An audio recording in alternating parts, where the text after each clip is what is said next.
बैसाख मास महत्तम का 30वां अध्याय।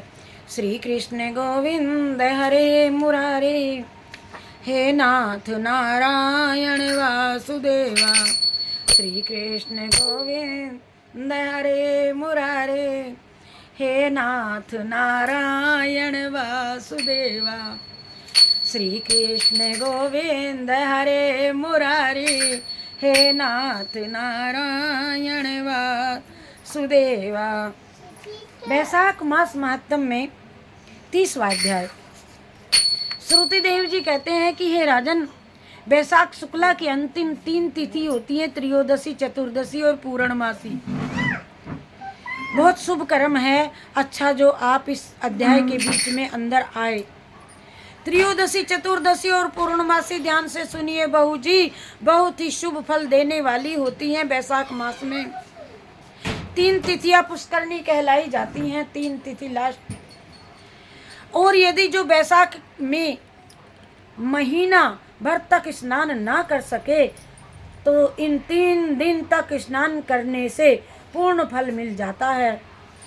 त्रयोदशी को संपूर्ण देवता इकट्ठे होकर जीवों को पवित्र करते हैं और पूर्णमासी के दिन संपूर्ण तीर्थ उस विष्णु भगवान के संग इकट्ठे होते हैं।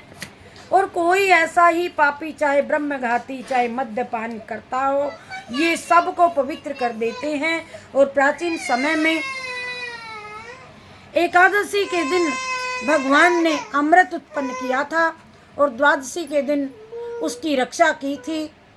त्रयोदशी के दिन देवताओं को अमृत पिलाया और चतुर्दशी के दिन दैत्यों का नाश किया और पूर्णमासी के दिन देवताओं ने राज्य प्राप्त किया। इसी कारण देवताओं ने प्रसन्न चित्त से इन तीनों तिथियों का वरदान दिया। तीनों तिथियों को और बैसाख मास की यह तिथियां, ये बैसाख मास की तीनों ही तिथियां अति शुभ और पुत्र पौत्र आदि देने वाली हैं तथा पाप नाश करने वाली है। जो सारे बैसाख मास में स्नान नहीं कर सका, वह इन 3 तिथियों में स्नान करके पूर्ण फल प्राप्त कर सकता है। इस प्रकार यह संपूर्ण बैसाख का महत्तम बुद्धिमान श्रुति कीर्ति के आगे कहा हुआ, जैसा सुना, जैसा देखा, वर्णन किया है। और श्री विष्णु भगवान जगन्नाथ श्री नारायण के बिना इस कथा को कौन कह सकता है। जब ऋषियों ने मनुष्यों के हित की कामना के लिए थोड़ा थोड़ा इस महात्म का वर्णन किया, परंतु किसी ने भी इस कथा का अंत नहीं पाया। सो हे राजन, तुम बैसाख मास में दान आदि सत्कर्म करो, इससे तुमको निश्चय पूर्वक मुक्ति मिलेगी। श्रुति देव जी इतनी कथा राजा मिथिलेश से कह करके समझा करके जाने का विचार करने लगे तो राजा के हृदय में अति दुख उत्पन्न हुआ और फिर बड़े उत्सव के साथ श्रुति देव जी को पालकी में बैठा करके सारे नगर की परिक्रमा करा करके अंतःपुर में लाया और वस्त्र आभूषण और गांव, पृथ्वी, तिल और स्वर्ण और तथा सब प्रकार के वैभव सामने रख करके हाथ जोड़ करके सम्मुख खड़ा हो गया। तब वहाँ तेजस्वी श्रुतिदेव जी अत्यंत संतुष्ट होकर के अपने धाम को गए और नारद जी कहने लगे कि हे राजा अम्बरीश, ये परम अद्भुत कथा मैंने तुमको सुनाई, जिसके सुनने मात्र से सब पाप नष्ट हो जाते हैं और इससे धर्म, अर्थ, काम और मोक्ष पदार्थ मिलते हैं।